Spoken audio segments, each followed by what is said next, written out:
What's up, guys? Welcome back to another episode of the E4 Explicit Podcast. I'm Corey, and today we have evolutionary psychologist Robert Kurzban. This conversation is fascinating. We talk about literally everything: social media, Me Too, cancel culture, psychology, serial killers, everything. We run the gamut here with Robert, and he's just an impressive person. So I was glad to talk to him, so you're really going to enjoy this one. Hit that like button. Don't forget to subscribe to the channel. Also, hit that bell notification so you get notified every single time I post to my channel. So enjoy this episode of the podcast with evolutionary psychologist Robert Kurzban. I'll see you next time. Peace out. What's up, guys? Today's episode of the E4 Explicit Podcast is brought to you by Manscaped. They're the best in men's below the waist grooming champions of the world. Manscaped offers precision engineered tools for your family jewels. Manscaped just launched their 4th generation trimmer. This guy, the Lawnmower 4.0. You heard that right, the Lawnmower 4.0. It's got a flashlight. So join over 2 million men worldwide just like me that trust Manscaped and get an exclusive offer just for you. You're going to get 20% off plus worldwide free shipping. Use the code explicit20 at manscaped.com. What's up, guys? Welcome back to another episode of the E4 Explicit Podcast. I'm Corey, and today we have a special guest, Robert Kurzban, who is an evolutionary psychologist, very smart human being, which I love to talk to people that are way smarter than me, so I can learn a lot about what they got going on, their research and stuff like that. But hey, Robert, could you give me a quick synopsis of my watchers and listeners of like who you are, your career and stuff like that, you know, the university you used to work at, and kind of like your range of studies, if possible? Yeah, sure. So I did my graduate work at Santa Barbara. So I studied with a husband-wife team, Lita Cosby's and John Tooby. If your viewers are interested in evolutionary psychology, they're sort of two of the names in the business. After that, I did a couple of years in an economics department with a guy named Vernon Smith. And then I did a couple of years at UCLA with an anthropologist named Rob Boyd. And then I did a little bit of time at Caltech with an economist, Colin Kammerer. So you can see I sort of mixed and matched the social sciences, with, anthropology, economics, psychology, but my degree was in psychology. And then I spent some time at the University of Pennsylvania, where I was there for about 15 years. And that takes us to today. Nice. And you're in Philly, right? I'm in Philly. I'm still in Philly. That's right. Nice. So I now work for a little nonprofit, a little change of pace. So I work for a little nonprofit here in town. Awesome. Yeah, that's cool that you like kind of like have different integrations of like your education and your experience. Like I talk to quite a bit of economists on my podcast. I've talked to not paleontologists, archaeologists, you said? Anthropologist? Yeah. Anthropologist. Yeah. I talked to a paleontologist, nice. couple from George Mason. They were fascinating, but that's cool. I like how you have like different, you're not just like centered in one thing. You kind of have a broad kind of catalog.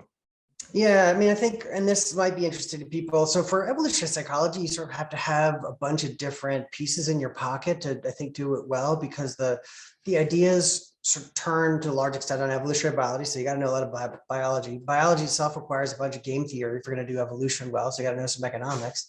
Right. And then the methods draw from lots of different disciplines, anthropology and psychology and economics. So I think my interests generally run pretty broad, but it's helpful to have a lot of different pieces of the puzzle when you're trying to get it right. Right. No, I totally agree with you. I think you if you're more vast in those things and different topics, you can kind of shift and stuff like that, and especially in conversations and stuff, in your work too, kind of is like the stuff I was reading, it spans like a bunch of different topics.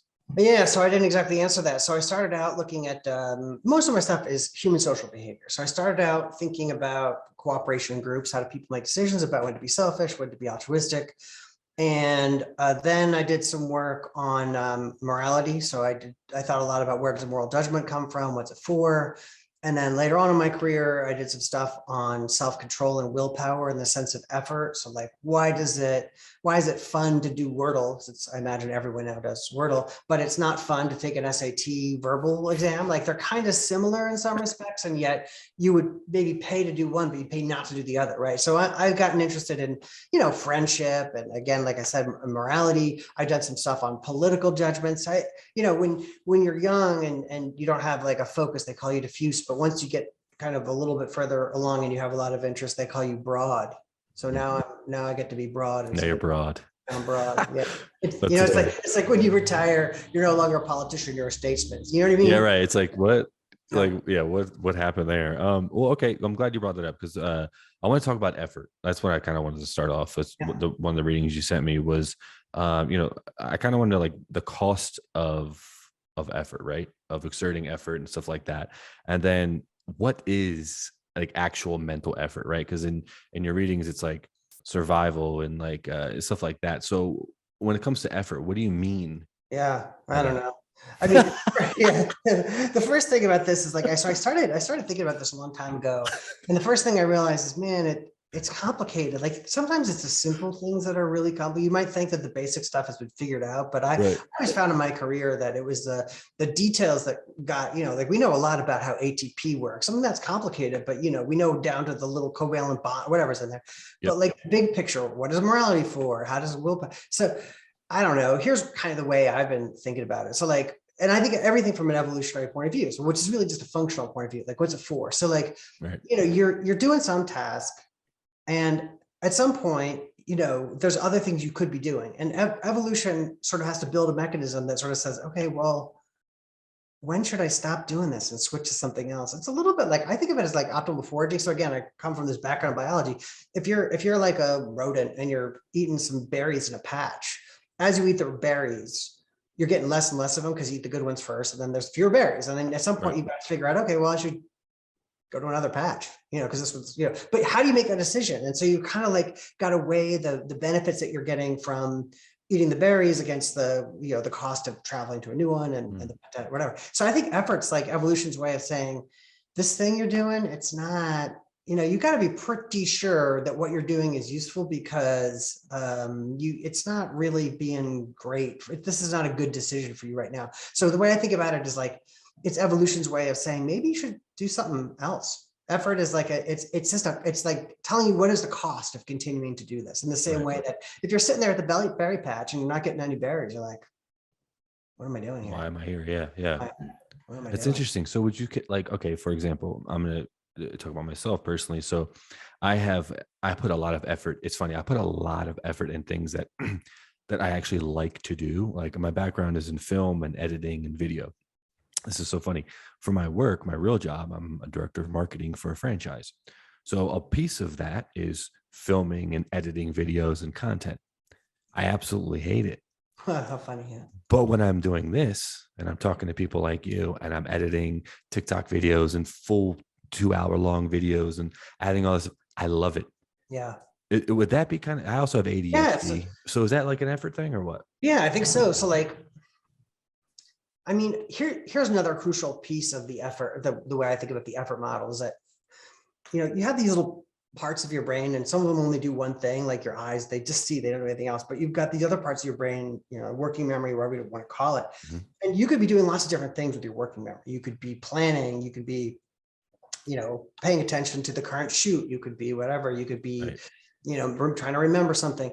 And that's the key piece about this, which is that whenever you're using the fancy parts of your mind for one particular thing, the cost of that, and this is where the economics comes in. So economists have a word to talk about this, the opportunity cost. So the opportunity cost of doing X is the value of whatever it is you're not doing. Same thing, if you buy a chocolate bar, the opportunity that chocolate bar is whatever you didn't buy with a couple of bucks. Well, these days, the price is $5 or something like that you didn't. So like, and then for your example, when you're doing the stuff that people pay you for, there's other stuff that you could be doing that you would enjoy more. And so that's sort of that's in my view where the sense of effort comes from. It's like, I'm doing this thing. Yeah, it makes me money, but I don't, it's not giving me the kind of rewards. Like that's the other crucial piece is that the question is always, what is like the currency that the mind uses is like, what's rewarding? What do I enjoy? And so that could be anything from actual money to, food to, interesting experiences. And so I think of it as like in the same way that foraging is asking the question, how much reward am I getting from these berries? Effort is asking this question, how much reward am I getting from doing this thing? By the way, I just started, this is a complete digression. But yeah, but I looked at a couple of your other videos. I feel like, he's cool with digression. I just started doing Duolingo. And one of the things that the way they gamify these things is it's taking advantage is too strong, but it's, let's say, recruiting your sort of effort and reward psychology. So it's like, oh, I got 6 gems, which of course I don't care at all in some abstractions. And yet it's like, I want more. Now I want more gems. So that's kind of the crucial piece. And that's how, of course, you can motivate yourself, is to give yourself rewards for whatever. And that's, of course, how your employer motivates you, because they pay you when you're doing the sound editing or the video, whatever it is that you do, which I don't understand. So like, I think that's why, evolution has all these sort of primary rewarders, like things that taste good, things that look pretty, things that look attractive. And that's why it's very easy to get into doing all of those things. Same thing for media, by the way, right? Like these stories that we watch, they're just enjoyable because they're hitting that sort of aesthetic sense of it. Okay, that was rambling. No, it's funny you say that, because my fiance, like her and her friend, they did Duolingo like a while ago to learn French, and they were actually like learning like French, like but the reward was like, oh, I got to get this, I'm getting this, I'm beating these other people. I know, it's crazy. It's genius. Yeah. So they've also recruited this incredibly powerful psychology of status that people have, right? So everyone craves status in whatever micro domain, right? Oh, for sure. Anything like, oh, I do the hobby horse, but I want to be better than these guys, or whatever it is. And so so they put you in the league of 30 people. So the human psyche, for better or worse, is motivated to strive for status along whatever metric the culture values, right? So if the culture values, being a good horse rider or whatever, making a big pumpkin, or and then particularly when they gamify it so it's quantifiable, like being in the top 10 of the Pearl League and then that animates motivates the organism. And again, that's a way to sort of block up against the effort psychology, because learning French or Spanish is effortful in this sense, right? So it recruits these mechanisms that you could be using for sales. So you've got to have something that balances that off. So as long as the reward is high enough relative to the cost, which is the thing you think you might be doing, you're going to keep doing it. It's kind of, I have a lot of respect. These people have mastered that aspect of psychology. Oh, for sure. Yeah. It's like almost like a dopamine hit. It's like with social media, I think, is an example of that, where like, it's hard not to get caught up in like your likes and your views and stuff like that. I definitely learned to like not care about that stuff, not care about comments and stuff, because it is what it is. I love doing this kind of stuff. Like, no one pays me to do this. Like, it's not like it's, I'm not paying you. You're not. It's not like a thing. It's just like a hobby thing. I like to talk to interesting people. So like, I don't look at it that way, but it's just interesting. In another tangent, but like that Duolingo thing, I've noticed that they stopped doing it at a certain time. So maybe that risk reward or that effort reward kind of went away, Yeah, I think, so some of these things habituate over time, right? So you acclimatize to them. Another analogy I like is with exercise or working out. So, you start running, you're doing whatever, you're doing a 9-minute mile, and eventually that it starts to feel more effortful. And the way to think about that is, as you're sort of, running around, whatever you're doing, there's always risk of some kind of catastrophic injury, or there's some risk, whatever. And so as you get more fatigued in your system, there's more, whatever, that risk goes up. And so that's sort of the sense of effort and exercise.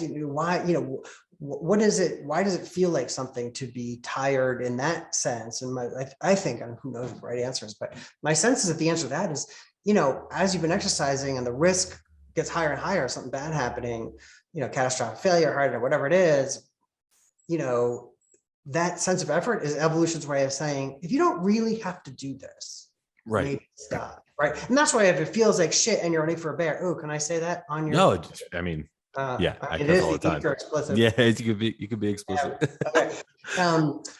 Like if there's a bear, you're like, oh, this is really painful, but you're like, I'm going to do it anyway. I'm going to keep running, right? So evolution has a system in place that makes it unpleasant when you really don't want it to be, right? You want it to be fun running, but under other circumstances, it's sort of saying, well, if you don't have to run, maybe don't. So again, I think the way to think about effort is like it's the suppress what you're doing button. And then in terms of Duolingo, these things saturate, the rewards saturate. So like, it's great to be it was great to go from one thing to the next, and then you get to the next one, you're like, oh, that was good. But this is the problem this is the base of the hedonic treadmill. I don't know. You've had a bunch of psychologists on your podcast.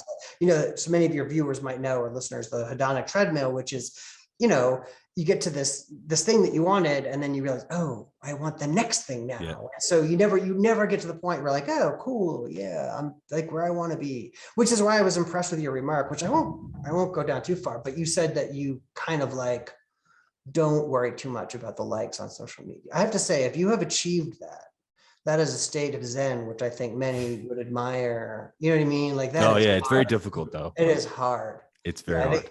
I think there's very few people who, I mean, even the people at the top, you know, they talk about, you know, I got 15,000 likes and whatever, whatever. I don't really use social media, so I don't know what you get, you know, that's the people care a lot about that for the reason you're talking about, you know, social stuff gives you dopamine too. It does. Yeah. And it's hard. It's hard. I mean, I definitely sometimes get involved. Like it's funny because on my TikTok for sure, the comments are like messed up. Like they'll say something messed up. And I just like kill it with comedy, kill it with kindness. Like I never go down a rabbit hole with these people because I know most of them are trolls. I'm also in the marketing world. So I know a lot of those mechanisms of like what not to do, what to do and stuff like that. So I don't really let like those things bother. I don't have 1 million subscribers. I don't have 1 million views. I always look at it. I tell like a lot of our clients for the marketing stuff, they always want that kind of stuff. They're like, oh, I want 1 million views. I'm like, well, just so you know, 1 million views or 1 million likes doesn't equal $1 million. Right. It has very little to do with like actual finances and ROI and stuff like that. So not that I look at the podcast as like, you know, I mean, God forbid, yes, if one day I was able to make a living off of it, 100% all in doing that. Right. But it's more of like a hobby thing. So until I get to that level, I still probably won't even care that much about it. The numbers are important if you want to take it to that next level, because if you send it to an agency or Spotify, they look at your numbers, they're gonna be like, well, you get 10,000 downloads a month. That's pretty good for a hobbyist, but right. Is that enough for them to cut me a deal? Absolutely not. You know what I'm saying? So it's like, it's interesting. You got to really toe the line. I won't say I'm 100% bulletproof with that stuff, but for the most part, I've developed kind of like a tough skin and kind of not worried about it. I just publish and publish and publish because eventually it's inevitable. It's going to happen because consistency is the key to social media anyways. But yeah, I mean, I think that's great. And I think, I don't know, I have complicated feelings about this. I think that the sort of effort that people put in to get the likes, and what makes it really insidious, I think, in the modern moment, and this intersects with some of the other stuff I've done, is that one of the ways that people get social capital, particularly in the United States right now, is exactly what you're talking about: the trolling, the criticism, a lot of the moral grandstanding, right? So, who knows what the most popular tweet is, but it's something on the order of, that person did something bad, right? So, 100%. Yep. You know what I mean? Like, yeah. And then the gratification you get because, 1 million people who are in that person's social circle or are connected to them on TikTok, or I'm a Gen Xer, so I don't really, TikTok to me is, it's just like, I miss my generation. Yeah, skip the beat. Yeah. No. You know what I mean? Like, but I think, the gratification you get, you post something like, that person is bad, and then 10,000 of your close friends say, oh, I agree with you, that person is bad, and we are all better than that person. And then that person's like, oh my God, 10,000 of my friends think I said something cool. Yeah. And I think this has contributed to, everyone complains about but I think there's a deep point here about the relationship between evolved psychology of reward, which has to do with social acceptance and social gratification, social status, and the competition for it, right? You've got to be a little bit more of a jerk than the next guy, because then you get the likes. And the way that intersects with these macro phenomena, which is how people are using, the social media, particularly TikTok and I think Twitter, and to some extent some of the other really, like, I don't know about some of the other getter, but certainly to some extent Facebook as well. Oh yeah.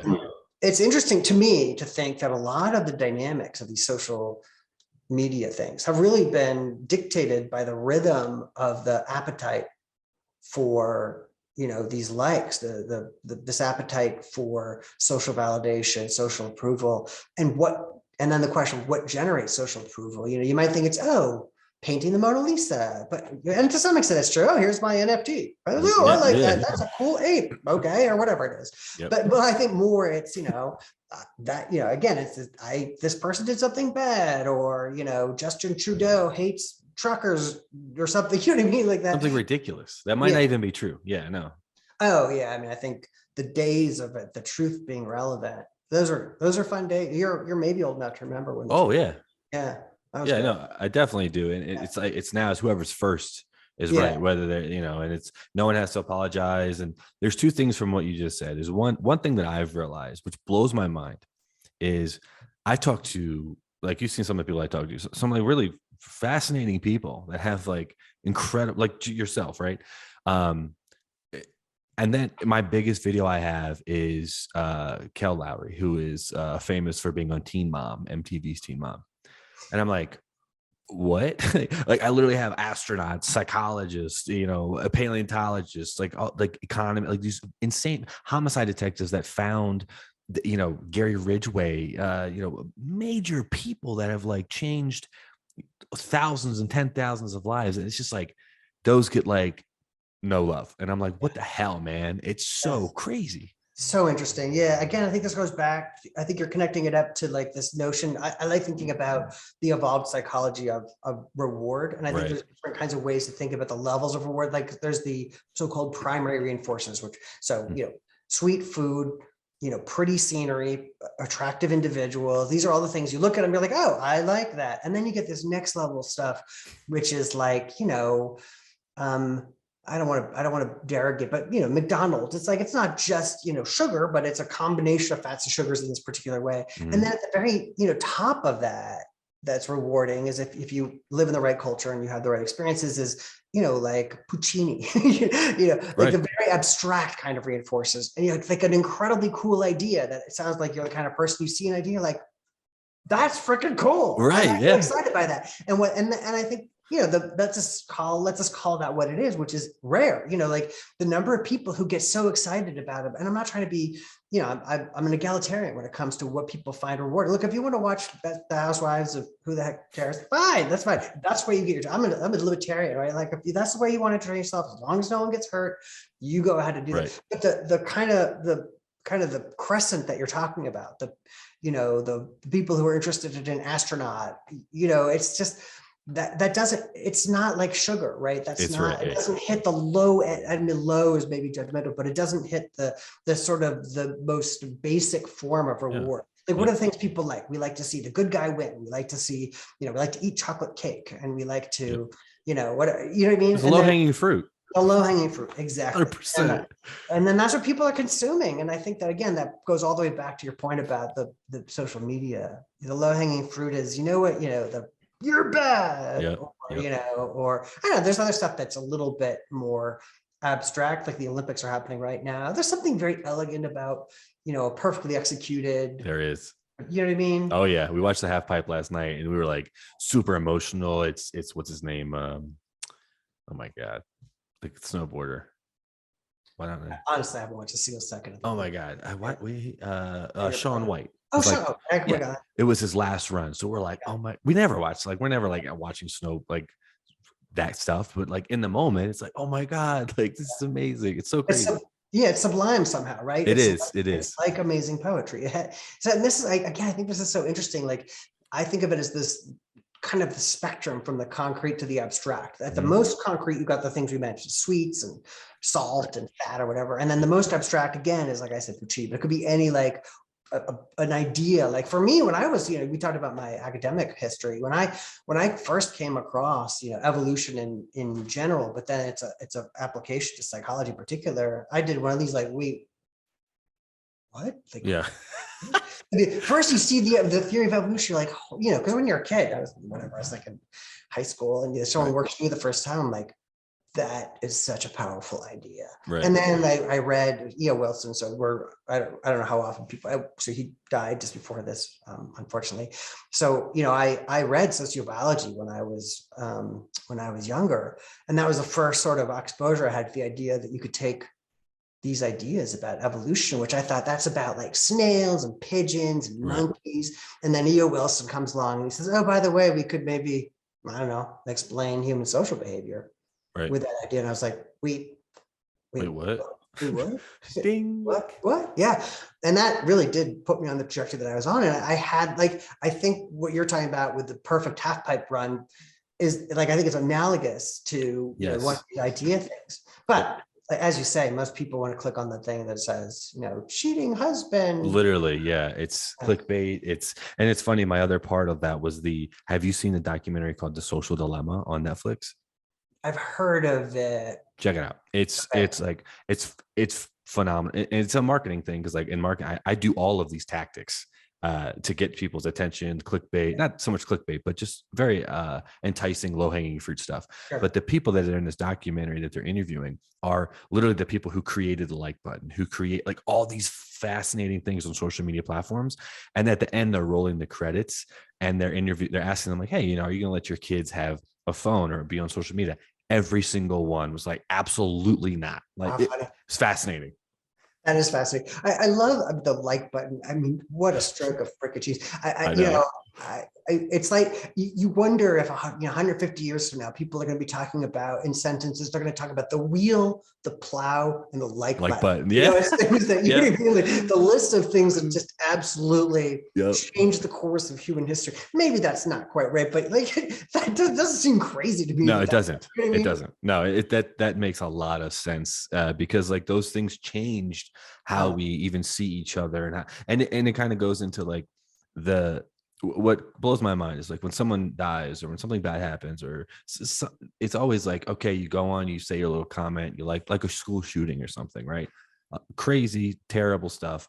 And then you like it or you sad emoji it, you make a comment and then you move on. There's back in the day, it was like, oh my, I think it's because there's so much of it not so much of those acts happening, but there's so much exposure to it on different social media outlets that it's kind of like we're just dumbed down to it and we're just so used to it now where we're not really reacting like it's like this oh my god thing, if that makes sense. Yeah, no, totally. I wonder about that effect sort of in a sociological way because we are exposed to, and it's both sides too, right? Mm-hmm. Like on one hand, we get exposed. If you're on, again, Facebook, I feel like is where people tend to put all the great things that happen to, right? That's your best life. Twitter is where you're attacking, and then TikTok, I don't know what TikTok is. But yeah.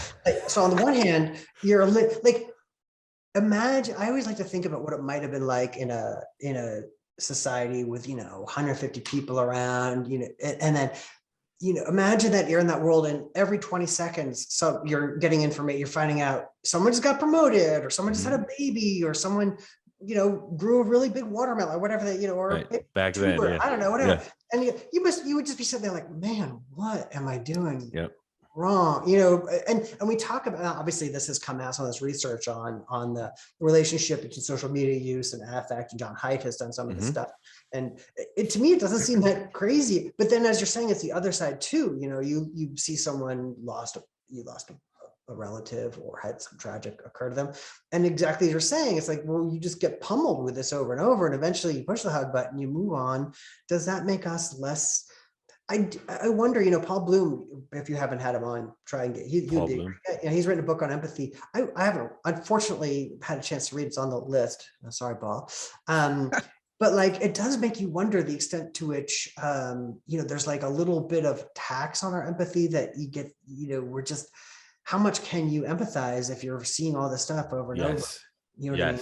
Yes, that's spot on. And it's funny, in the doc, they talk about like the long-term effects of this numbness that we all now have. And I mean, I think my generation, I think I am a Gen Z, but like mine was like the beginning of the Gen Z. So the last cusp of like I was always outside playing with my friends, falling down, scraping my knee. I didn't grow up with an iPad or an iPhone in my hand.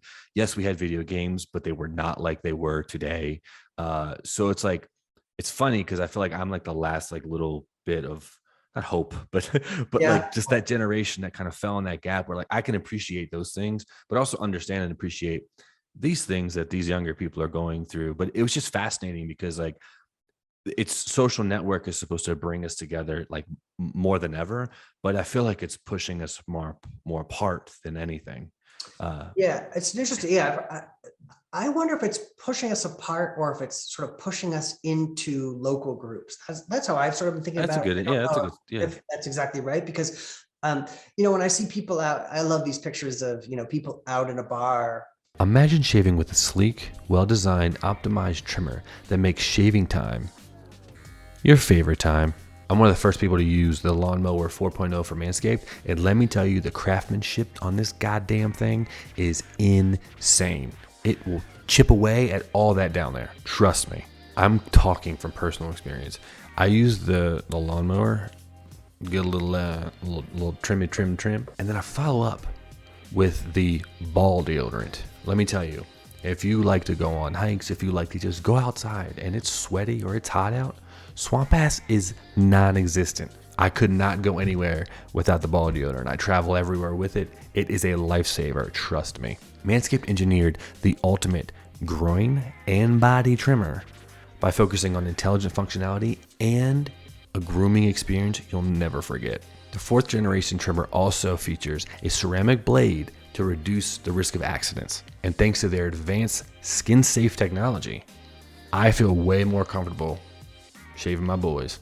The upgraded trimmer also includes an on and off switch that can engage a travel lock. It also gives you the ability to turn on and off the 4000K LED light so you can get a more precise shave.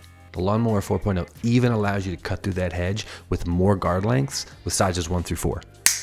Oh yeah, hey, did I mention wireless charging? That's fucking crazy. The new wireless charging system uses electromagnetic induction, which allows the battery to last way longer than it used to. Man, listen up. If you've been using the same nut trimmer on your face, you've been doing it all wrong. I don't know about you, but I don't want to end up with pubes in my mouth. It's time to get your own ball hair and body trimmer with Manscaped and make me time the best time. And trust me, you'll enhance your confidence if you got some nice smooth boys down there. Get 20% off plus for shipping when you use the code Explicit20 at manscaped.com. Trust me, your balls will thank you. 5 people all staring at their phone, right? Everyone's seeing Yes. whatever. And I think one way to think about that is not that they're not involved in social behavior at that time. Like, True. They're being social, just not with those people. You know, True. They're Yep. maintaining these links to their whatever they think of as their sort of their core constituents. That's true. You know, one of the other areas that I did some work in with Peter Tischoli, my former grad student now at Stony Brook, is on friendship networks, and in particular why we have these friendships. And you know, the fact that one thing that seemed to be true about friendships is that, you know, these structures reproduce themselves everywhere. You know, you can't go to I don't want to say that. I am not saying it. I gotta be really careful these days. Of course, there are cultural differences, and of course, cultural differences matter. Right. Of course. Having said that, if you look at ways to measure friendship networks cross-culturally, they all tend to look the same. You get people cluster into networks. It's not like a so-called random graph, whatever that term is. Right.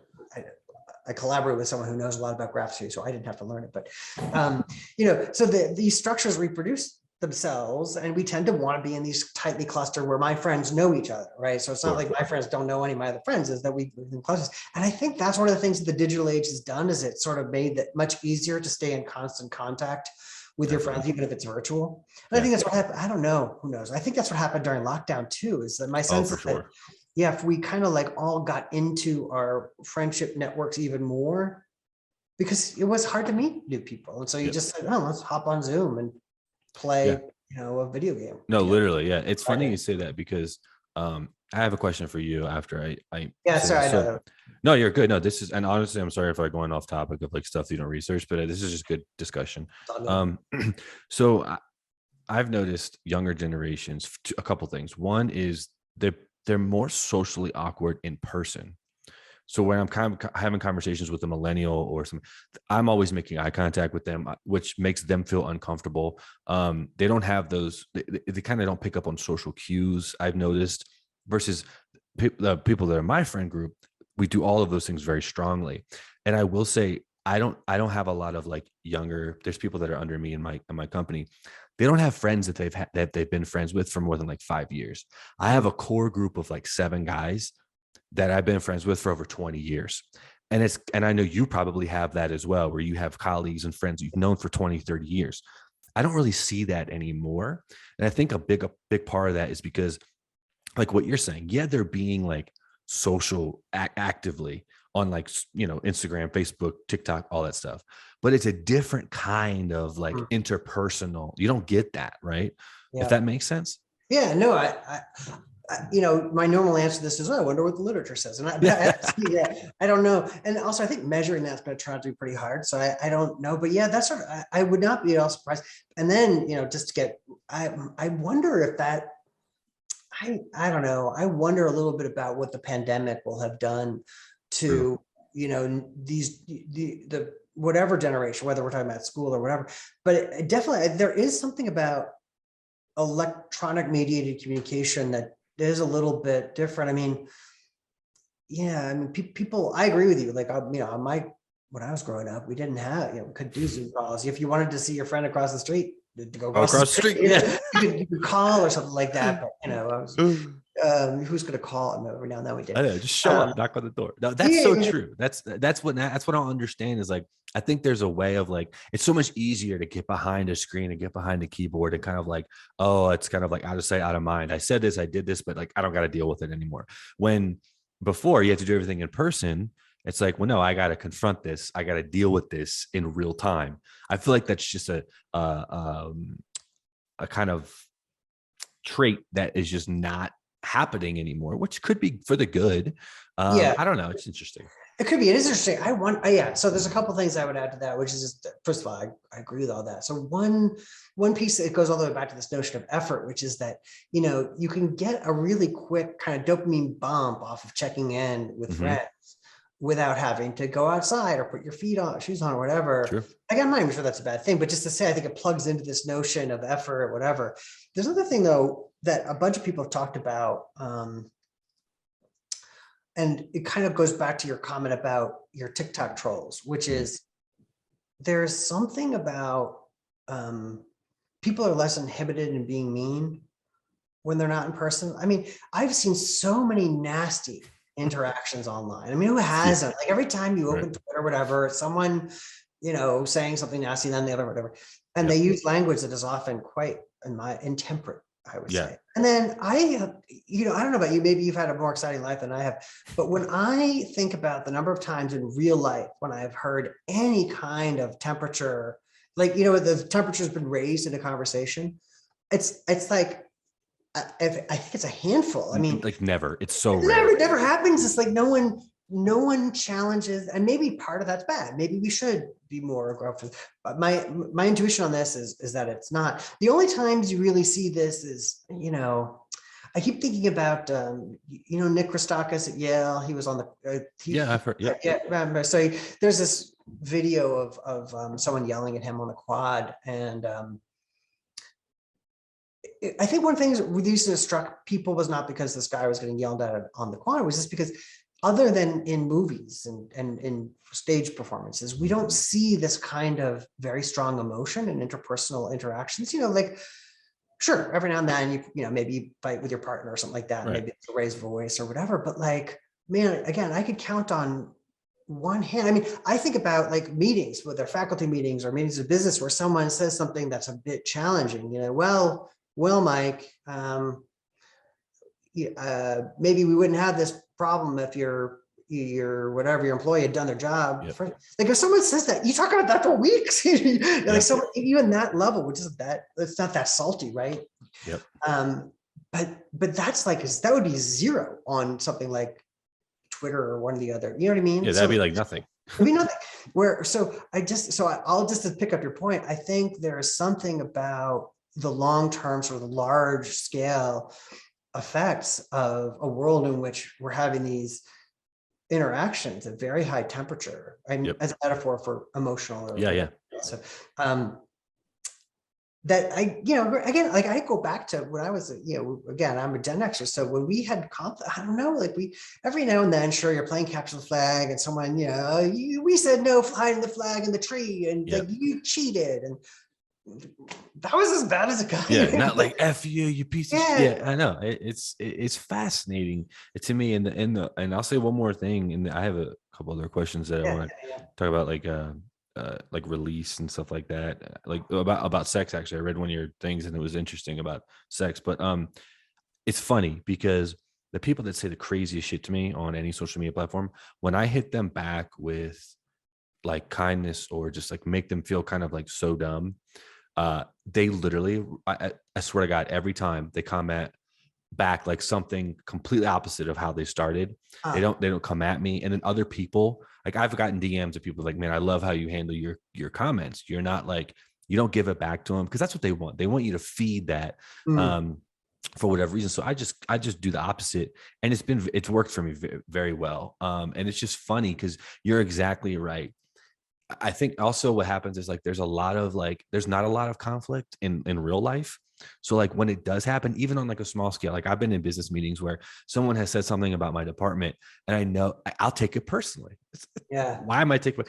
But it's not like they didn't say like, hey, fuck you. They were just like, hey, like this could have been done better. I get like, oh man, like I'm about to go crazy on this guy. Then I got to think back, like, wait a minute, why am I getting teed up for this? And it's because I don't think I avoid conflict anyways, personally, but there's not a lot of that going on. But on social media, it's so easy. And it's like you said, the temperature is like always at 100. It's never like, Right. oh, hey, man, this podcast sucked. It's like, you're a piece of shit. Why are you talking to these people? I'm like, Jesus Christ, guys. Like, it's crazy, man. It's nuts. Yeah. Yeah. That just gave me this idea. Like, I love this. I imagine if there were, maybe there is a social media thing where, AI could kind of read how emotional a particular post or something is and only post below. You must be this calm to post To on this post, yeah. website. And it could just be for people like, what if we just had a non-drama? Yeah.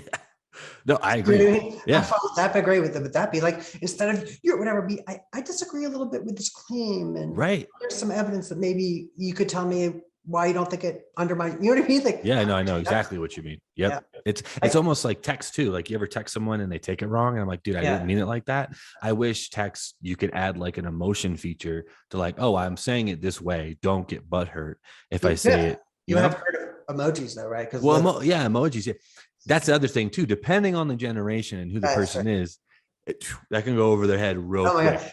It's funny you say that because one of the I had this interaction once where my generation puts punctuation marks at the end of our sentences. So like Are you angry at me? I just put back fine, period. Because I was like, oh, that's fine. Like I just literally meant fine. I got back, we don't have to fight about this. Like, no, I mean, and then she's like, well, why the period? I'm like, no, because That's the I end of a punctuate. sentence. Literally, Yeah. just Dude, that's so true. Like with the periods, or if you if someone says something to you and it's like long-winded and you just send back okay or just right. K. No need to be passive aggressive. No, I was What? okay. Yeah. It blows my mind. Yeah. It blows my mind. What's that quote? Like the hardest thing about communication is thinking that it has taken place or something like that. That's what, Literally, it's so yeah, true. there's something great. Like it's so true. Yeah. No, Anyway, you that's had a so true. question. I didn't mean to interrupt. Yeah. No, they're good. Okay, so you mentioned we're gonna move to like completely different topic, Oh like yeah. sex and orgasms and stuff like that, because you talk about like a release and stuff like that, right? Like a sexual release. I have a question. I don't know if this really entails or what your research is, but like humans, I feel like can be selfish when it comes to sex, right? So is that because of like the grandest like final destination is like an orgasm, right? So like we all know what that, well, most of us know what that feels like. So is that kind of why people can kind of be selfish in a way when it comes to that? I don't know if you have any data on that or any insight, I mean, but I don't have any data on this. I would only say that like, here's the way I view it. Like the way people are selfish in all different true. domains. True. And then I would say the way it manifests itself depends on the domain. So like if we're splitting a piece of pie and I take the bigger piece of pie, well, it's because I like pie and I'm hungry and I'm going to take the bigger piece of pie. Everyone wants more, it's in many ways, humans are complicated, but in certain ways, we're pretty simple creatures, right? You just want to feed those primary desires. So, and by the way, I think that your view, so maybe I shouldn't say this out loud, but your view of orgasm as being the end point of sex, I think some people who would say, well, this is a sort of a male view of it. Sure.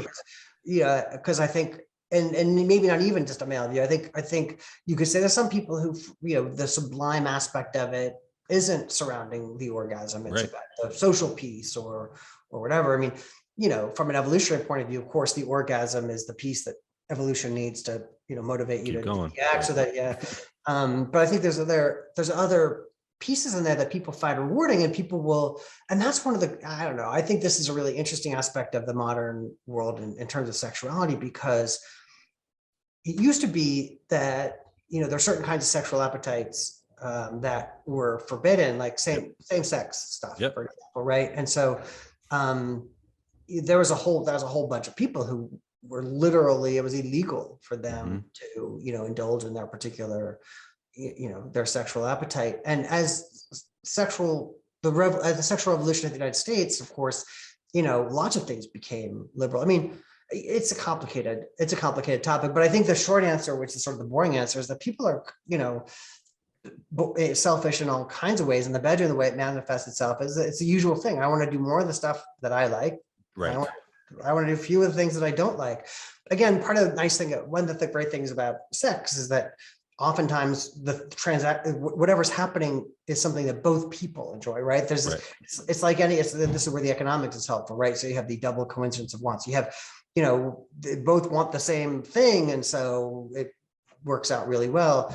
And yeah, this is one of the reasons that, that's one of the things I think that's nice about liberalizing the sexual domain, which is that, again, taking the same sex piece, we sort of cultures chopped off there's all these people who wanted to have this transaction. No one was getting hurt, and they were, two people were better off and no one was worse off. And the culture sort of, just said, yeah, you can't do that. And then as things have liberalized, more people have been able to do what they want. I mean, think of all the people who had to do stuff they didn't want to do, right?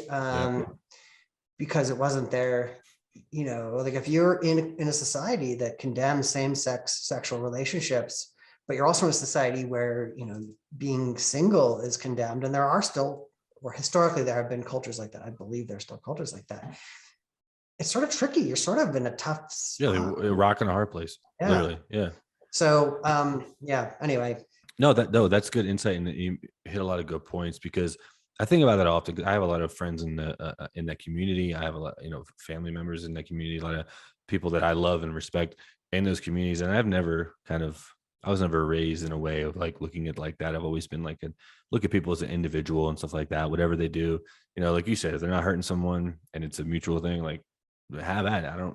I've never thought of it that way, but it's interesting you say that, because about the orgasm thing, about being a male kind of thing, I agree with that. And I think a lot of that is kind of like what we've seen, at least me growing up in media and in movies and TV and stuff like that. It's always been like a dominant thing of like a male, like, oh, they just want to just do that and get it over with. And you're right. Like a lot of experiences that people probably have, and when it comes to, sex and stuff like that, is kind of that one way type situation versus like, because I know there's definitely other experiences and other things that you get out of sex 100% versus just an orgasm, right? I think for me personally, and I'll be completely transparent, is like me growing up, like that's the kind of like mentality that I always had. Like, I got to do this. I got to make sure this other person does this as well. It's kind of like a pressure, which then adds crazy pressure and anxiety. Because if you don't, it's like fucking super awkward. Like, I don't know. It's just interesting you say that, because I totally believe that. And then the other part of like those communities, I mean, think about, when I talk to my economist friend, Anthony Davies, who is like, he's an economist, but he's like just smart, just like you, and like other things. So we talk about suicide and stuff like that. And the white males are the highest, proponent of suicides, right? A lot of them are men who back in the day, like you're saying, were not able to come out and enjoy and do the things that they wanted to do. Now they're wanting to do it, and it's okay, but maybe they don't feel comfortable and stuff like that. So a lot of those people are committing suicide, and it's a big problem in that community. And it's fascinating to me that all of those things can be linked together. I know there's a lot there, but there was a lot there, but I totally agree with you. I mean, again, I think there's this sort of sense that people who study evolution that we're not interested in cultural variation. But, I spent, 2 years with Rob Boyd in the anthropology department at UCLA. And one of my co-advisors was a biological anthropologist. And one of the things that, one of the things I sort of spent some time doing was, looking at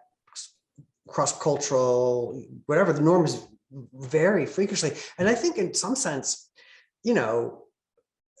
what you're describing, I think it's really important to say, what you're describing is basically what I think of sort of like this norm space that cultures operate under, where the culture says doing this is okay, doing that is not okay, and we're going to punish you to do this, we're going to reward you to do that. Yep. And, I think it's easy to lose sight of just how wildly different those different norm regimes and this gets to your piece, like the toll that can take psychologically on people who live in a world in which whatever it is, like as you're sort of indicating, is subject to social sanction. And, the thing about, look, culture is complicated. And the first, it's very complicated, but man, you never, if you're born into the world, you never know what kind of culture you're going to be born into. True. I mean, a lot of variation, right? And so you have some set of preferences, you have some set of tastes, right? Your economist friend would talk about tastes and preferences and so on. And then you sort of just get thrown into this world, and maybe the world will say you can't do that or you must do that. And that's just all this amazing variation. And man, you really roll the dice every time you're born into a new culture. You know what I mean? That's so true. And it's complicated. So yeah, and and this intersects again with the work that I've done on morality, which is, moral judgment is a complicated thing, but it's a very strong thing. Right. I don't know. I keep thinking, I watched that movie again about Alan Turing not too long ago, The Imitation Game. And I haven't seen it. Oh, I highly commend it to you. It's sort of, it's pretty fun. It's about his project, reverse engineering the Enigma device during the Second World War. So he was the one who was instrumental in reverse engineer so the Allies could decipher German. And this is all just to say, one of the things that the movie does is it paints this arc because his preference was for same-sex relationships, and at that time in England that was a crime. Right.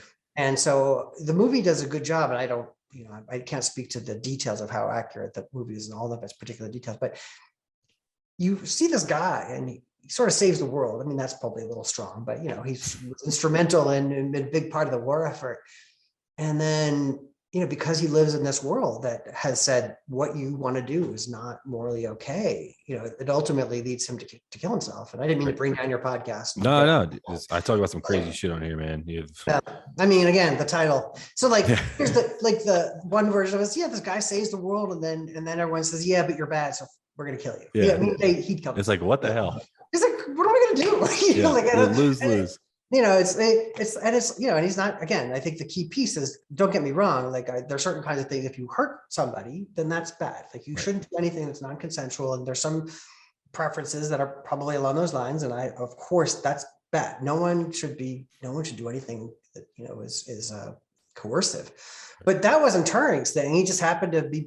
That just happened to be his preference, and he's in this norm space at the time where it's like, yeah, can't do that. Right. Yeah, that's crazy. I'm gonna check that movie out because it's like I think I know what you're talking about. Yeah. Yeah. Check it out. See what you think. What's that? Check it out. See what you think. Oh yeah, no, I'm obviously watching movies. So let's talk about self-control. That's something that you wrote about. But is self-control, because you kind of wrote about it as it's like a good thing, right? Like self-control is a good thing. Is it always a good thing though? Can you have too much? That's a complicated question. Yeah, I mean, these all things are complicated. No, it's not bad.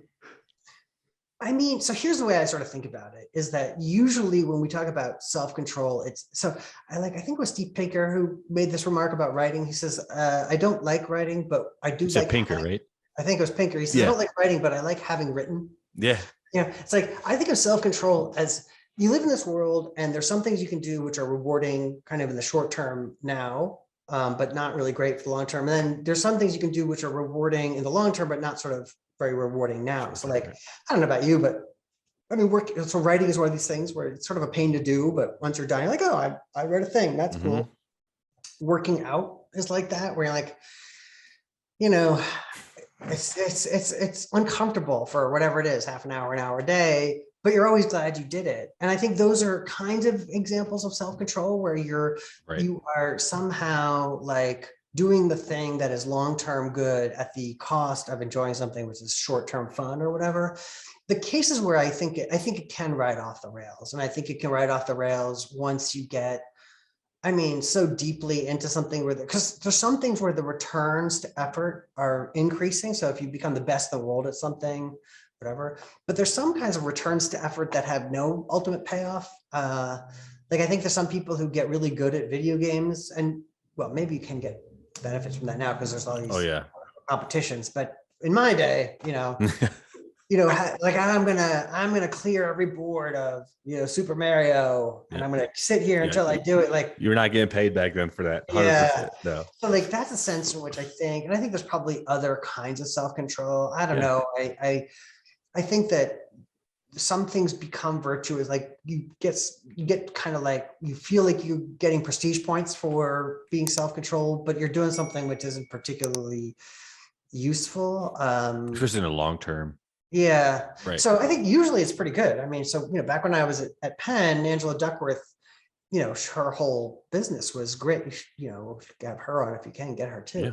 And that was all about perseverance. And, her basic claim was, if you persist in a task, despite, the obstacles, including just the fact that you don't want to do it, then you're going to be more successful. And, she thought that was responsible for a scholastic achievement, for example. I don't know how well that work is held up, but, and so in cases like that, yeah, I think this is another aspect of the modern world that intersects or sort of interferes, because again, going back, like when I talk about video games when I was a kid, I go, Grandpa, tell us a story. When I was a kid,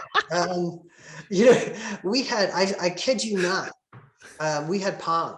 So it was this console. Yeah, it was this console that my parents bought, and we put it in front of the television. You put the wire in or whatever, and there were two little knobs, and we would run from the dinner table, my brother and I, because it was like, no, it's Pong.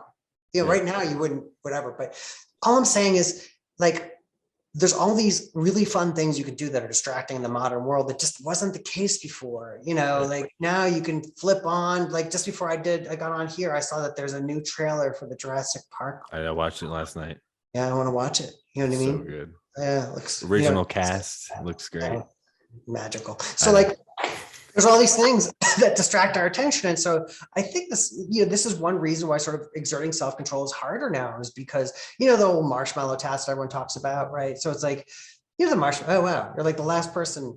Yeah, I'm the only person on earth doesn't know. Doesn't know. So I can't remember the guy's name, but the bit is you have a child in a laboratory, you put a marshmallow in front of them, and you say to the child, if you wait 5 minutes and don't eat the marshmallow, I'll give you 2 marshmallows. And so the task is basically, how long can you go before you eat the marshmallow? I've seen that. It's like a social experiment. Yeah, it's I've seen that experiment. Like, and I don't know how well this is done either, but you got these great videos of it back when you could record it. Like the kids is like staring at the marshmallow. Like, it's like, I want it now. Yeah.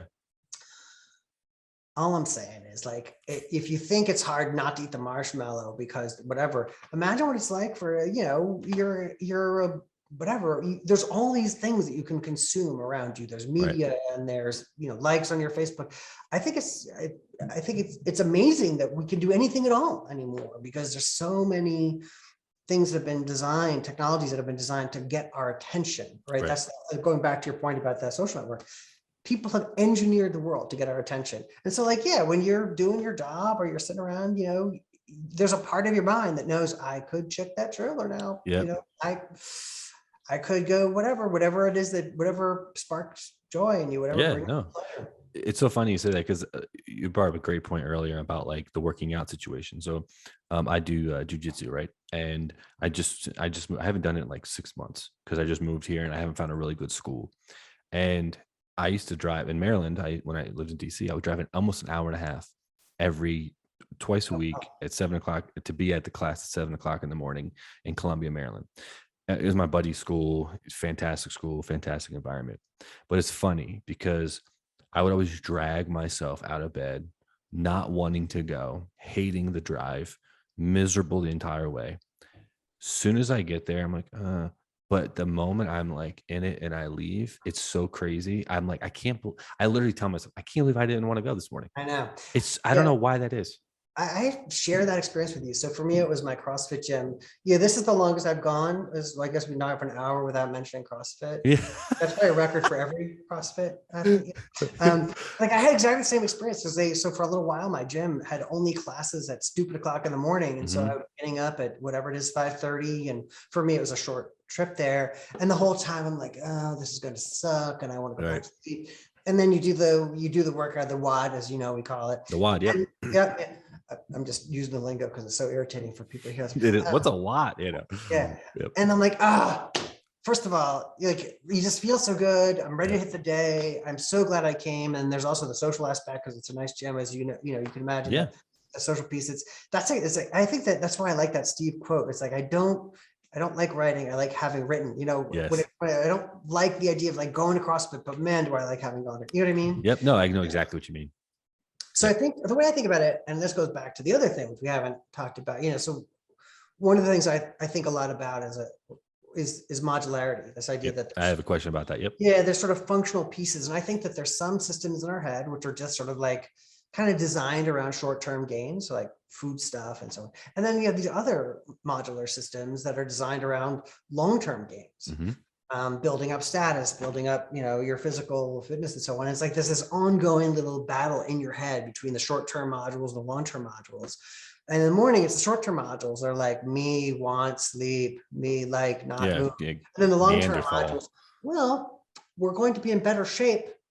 I don't know who I'm imitating right now, but this is some weird long-term module. I don't know where they're from, but they're that's how they talk. They talk like an aristocrat. Well, we'll be in better shape. Hello. Yeah. Yes. Hello. if should we go to this workout? I think I'm British all of a sudden.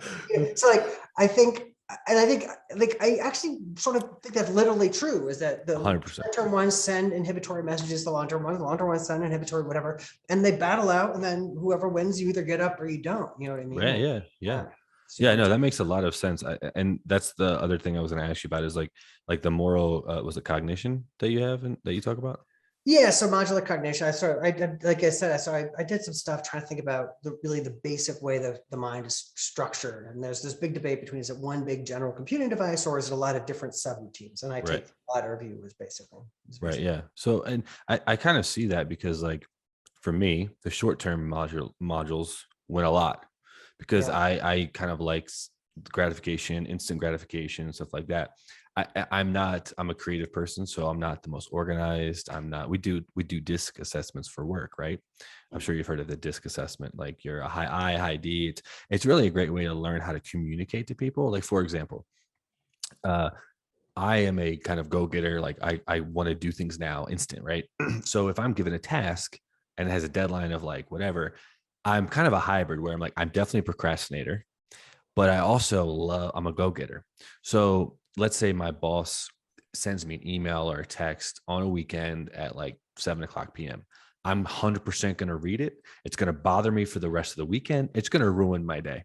Yeah. So when we take these tests, they know that's how I communicate what I don't like, what I do like. So that way they can communicate with me instead of sending it to me on Sunday, where I'm watching football, I'm doing whatever I'm doing, and I want to enjoy the day and I have a clear head. Now I got all that stuff going on. This can wait till Monday because they know that's how I would receive things. But I agree with you, like with the short-term stuff and the long-term stuff. But like I said, I think a lot of my stuff is I need stuff now. I never think of like, oh yeah, jujitsu. I've done it for a year and a half. I don't look at like, oh, I'm going to be a black belt one day. I'm doing it as a hobbyist. But at the end, I could be a black belt one day. It's going to take like a decade.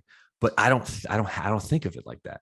The long-term gains are not just like the social marking of the belts, right? Because the long-term gains of jiu-jitsu are, you get other benefits from it, not the least of which is that you're in better shape, right? So like, you're trading off the time now for the health later. I think that's the think about it is that, all the things that are sort of unpleasant, and this goes back to right at the top of the conversation, they're unpleasant because even though they lead to long-term good outcomes, there's other things you could be doing now that lead to short-term reward. You know what I mean? Like, as again, like diets are like this, like, yeah, it's fun to eat a cupcake, but then you bear the cost of the nutritional piece of that. Right. So like a lot of life is just is this kind of tension between the short and the long term.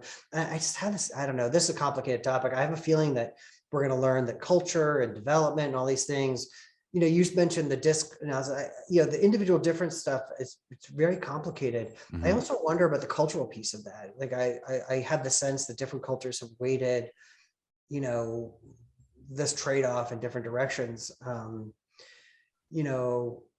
grew up in a Jewish household, and my parents, they told me that the reason that they valued education so much, and I don't know if this is true or not, but they always linked it up to their Judaism. They said, well, we value education. I was like, Because just Jewish yeah, people in yeah, general value. that was their claim. I mean, I don't know if it, I don't know if it's true or not, but it was always, they didn't say, I don't remember them saying, you should get educated because it's going to be good for you in the long run. They said as well, No, that happens culturally all the time. I mean, people that come to America that are first, I did a documentary. I went to Sierra Leone, wow.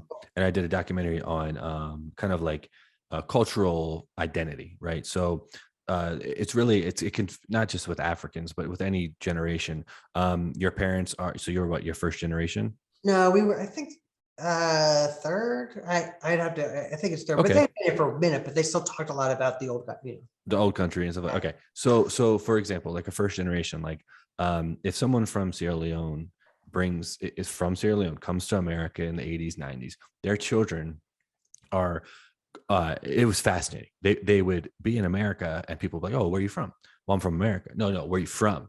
Oh, I'm from Sierra Leone. And then when they go to Sierra Leone, you're American. You're not Sierra Leonean. So it was interesting because like that whole community, any kind of first generation, was so entrenched in education is everything. Laws, because they didn't get that back then, but it was just like a cultural thing where, like, to your point, it wasn't like, oh, well, it's going to change your life, it's going to give you better opportunities. It's like, no, this is just what we do. This is number one priority, if that makes sense. Yeah, totally. Yeah, and again, yeah, it's interesting. I mean, I was reading a little bit of Thomas Sowell. Is that a name that means he's an economist at Stanford? Yep. And he does this kind of cultural analysis of different kinds of norm traditions in different societies.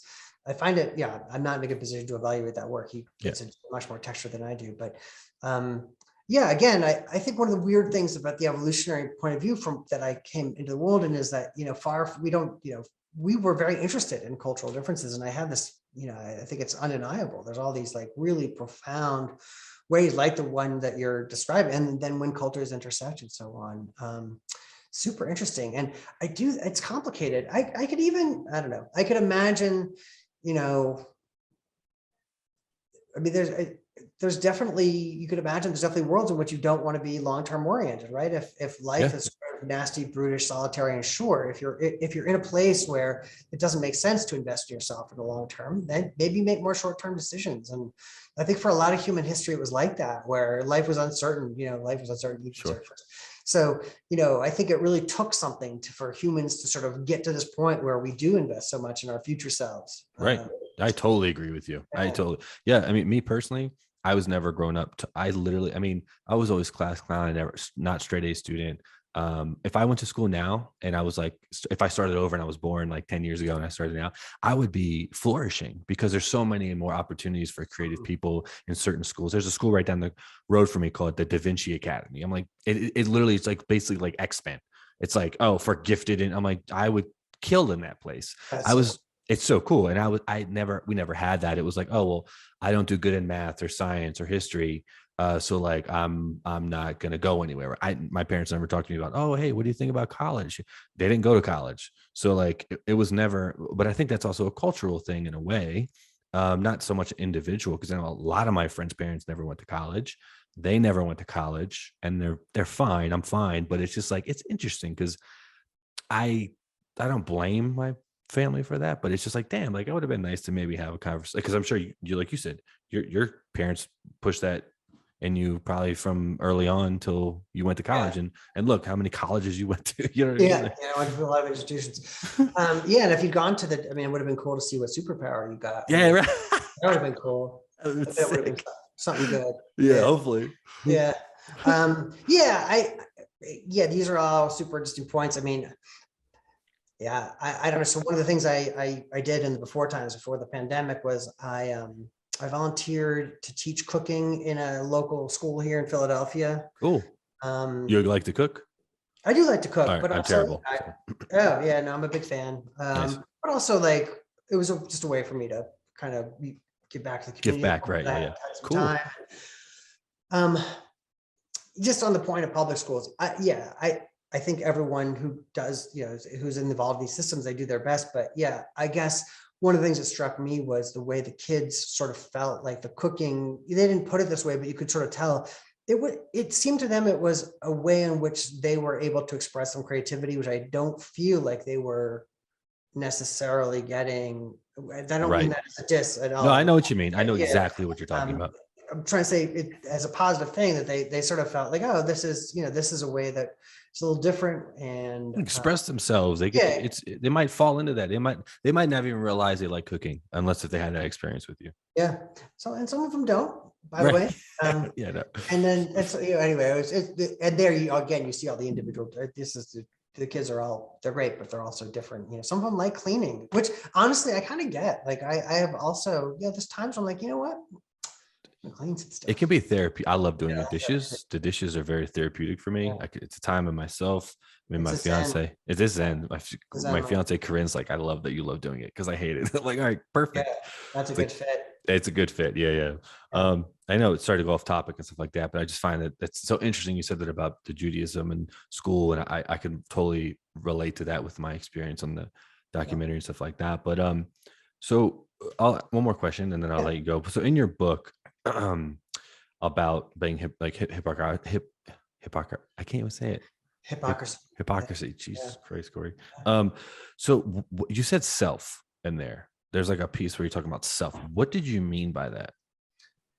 I think when I write about that, I think what I said was that I deny there is such a thing. Yeah, that's what. Yeah. To elaborate on it, you deny that there is like a self. Like, what did you mean by that? This is another one of those things where it's so complicated. I know. I was gonna say it's probably a lot to unpack. It's like, we got to get stoned, and then when you talk, what do you mean by the self, man? What do you mean there is no self? And while we're on the subject, you ever look at your hand? Oh man. Yeah. So here's what I think is the most important thing about the notion of self is that I think a lot of people, their intuitions, or even if they're scientists, their commitments is like there's some part of your brain which is like the core you.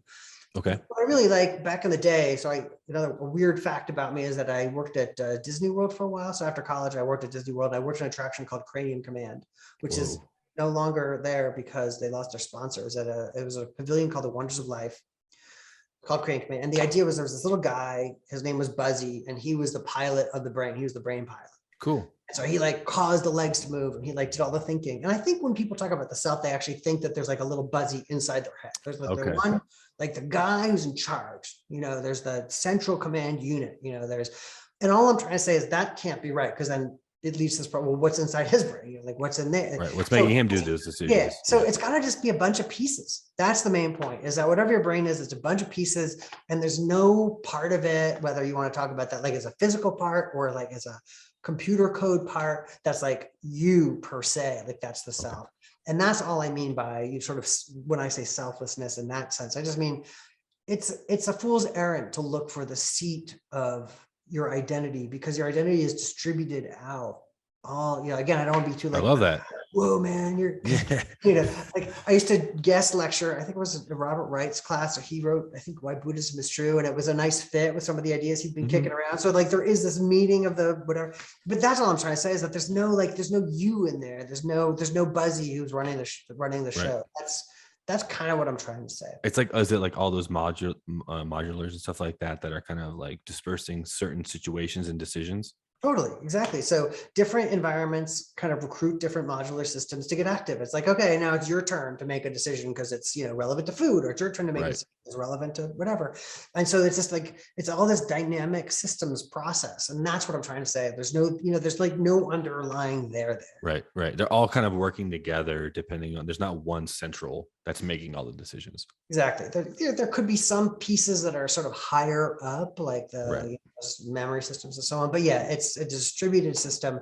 Somehow we sort of feel unitary, but that doesn't necessarily tell you anything. You could feel like a ham sandwich. I mean, you could just be, you know what I mean? Like, I know what you mean. You know what I mean? Feelings are not a good way to arbitrate how this works. That's all. Damn. Okay. That clear. Cause when I was like looking at it, I was like, I don't have the book. I was reading they gave me like 15 or 20 pages of like Audible or whatever. So I was like looking at that, and then I was just like, interesting. Like I didn't get to the point, cause you kind of talk about that, I think maybe towards the end, but like about the self. And I was like, interesting. That's kind of, a lot of people feel like they have that self in them.